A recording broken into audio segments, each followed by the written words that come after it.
নমস্কার দর্শকরা, রকমারি ব্যঞ্জনে আজ আমি এসেছি একটা মিষ্টির রেসিপি নিয়ে।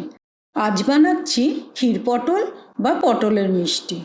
নামটা পরিচিত হলেও সচরাচর সব মিষ্টির দোকানে এই মিষ্টিটাকে পাওয়া যায় না। তাই আজ আমি খুব সহজেই এই মিষ্টিটাকে বাড়িতেই কিভাবে বানানো যায় সেটাই দেখাবো।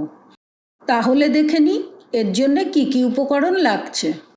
নিয়েছি 150 গ্রাম মতো ঘরে তৈরি ছানা, এর জায়গায় পনিরও নেওয়া যায়।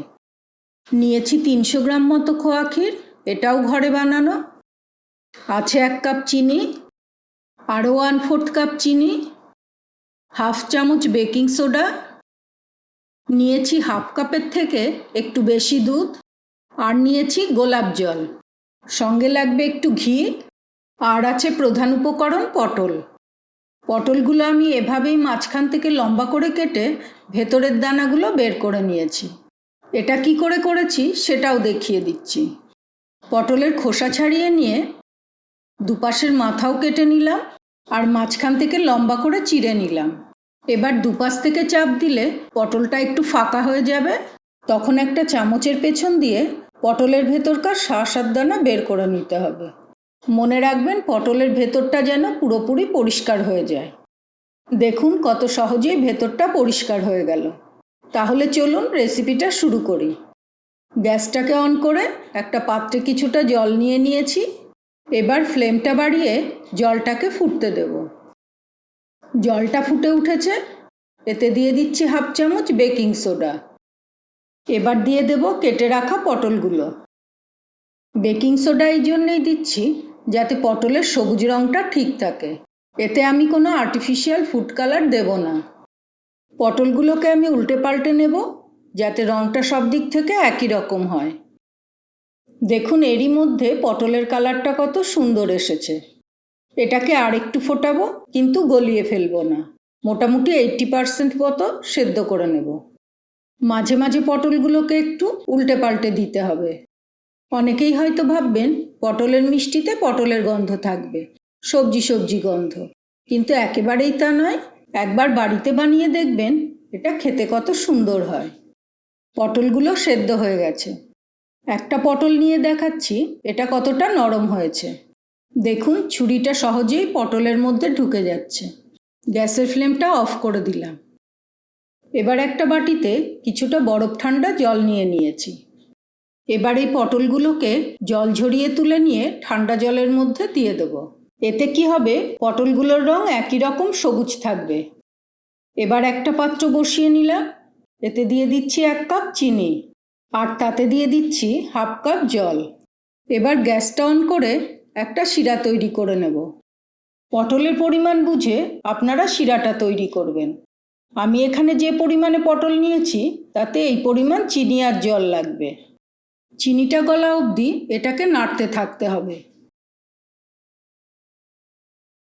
চিনিটা গলে গেছে, এবার একটা গাঢ় শিরা তৈরি করে নেব।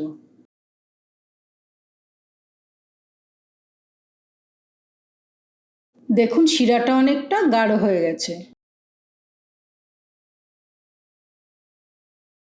এবার ফ্লেমটাকে লো করে দিয়ে দেবো 1 চামচ গোলাপ জল। গোলাপ জল দিলে পটলের গন্ধটা থাকবে না। এবার পটলগুলোকে আমি ঠান্ডা জল থেকে তুলে নিয়ে শিরার মধ্যে দিয়ে দেব। এবার ফ্লেমটাকে বাড়িয়ে দিয়ে পটলগুলোকে আমি আরও কিছুক্ষণ ফুটিয়ে নেব, কারণ পটল থেকে জল বেরিয়ে শিরাটা আবার পাতলা হয়ে গেছে। পটলটা দেওয়ার আগে শিরাটা যতটা গাঢ় ছিল এটাকে আমি ফুটিয়ে ততটাই গাঢ় করে নেব। মাঝে মাঝে পটলগুলোকে উল্টে দিতে হবে, একই দিকে রেখে এগুলোকে ফোটানো যাবে না। দেখুন শিরাটা আবার গাঢ় হয়ে গেছে। এবার গ্যাসটা আমি অফ করে দেব। এবার একটা জালিতে পটলগুলো তুলে রাখবো, আর পটলের কাটা দিকটা নিচের দিক করে রাখবো যাতে রসটা ঝরে যায়। দেখুন সব পটলগুলোকে তুলে নিয়েছি। এবার এটাকে ঠান্ডা হতে দেব।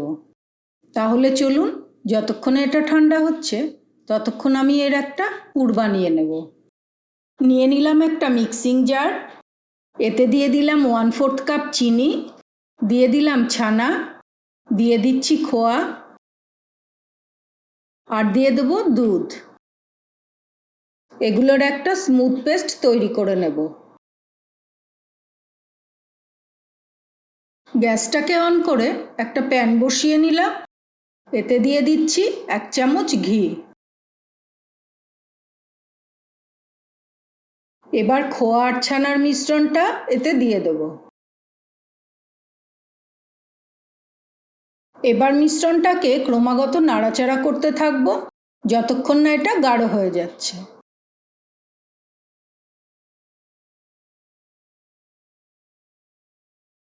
মিশ্রণটা আগের থেকে অনেকটাই গাঢ় হয়ে গেছে, এটা আর একটু গাঢ় করে নেব। এখন এতে দিয়ে দিচ্ছি 1 চামচ মতো গোলাপ জল। পটলে যেহেতু গোলাপ জল দিয়েছি তাই এতেও আমি একটু গোলাপ জলই দিলাম। এটাকে নাড়ানো একদম বন্ধ করা যাবে না, কন্টিনিউ নাড়তে থাকতে হবে, না হলে এটা নিচ থেকে ধরে লাগবে। পটলটা যেহেতু চিনির শিরায় ফোটানো তাই টেস্টটাকে ব্যালেন্স করার জন্য আমি পুরে কম মিষ্টি দিয়েছি। আপনারা আপনাদের পছন্দ মতো এতে মিষ্টি দেবেন। দেখুন মিশ্রণটা এখন প্যানের গা ছেড়ে আসছে। এবার ফ্লেমটাকে অফ করে দিয়ে প্যানের মধ্যেই এটাকে আমি কিছুক্ষণ নাড়তে থাকব। তাতে এটা ঠান্ডাও হয়ে যাবে আর টাইটও হয়ে যাবে। দেখুন পুরটা রেডি হয়ে গেছে। এবার আমি এটাকে পুরোপুরি ঠান্ডা হতে দেব। পুরটা ঠান্ডা হয়ে গেছে। এবার আমি এটাকে পটলের মধ্যে ভরে নেব। হাতে কিছুটা পুর নিয়ে এটাকে একটু লম্বা আকারে গড়ে নেব আর পটলের মধ্যে চেপে চেপে ভরে নেব। একটা ক্ষীর পটল রেডি হয়ে গেল। আর একটাও করে দেখাচ্ছি।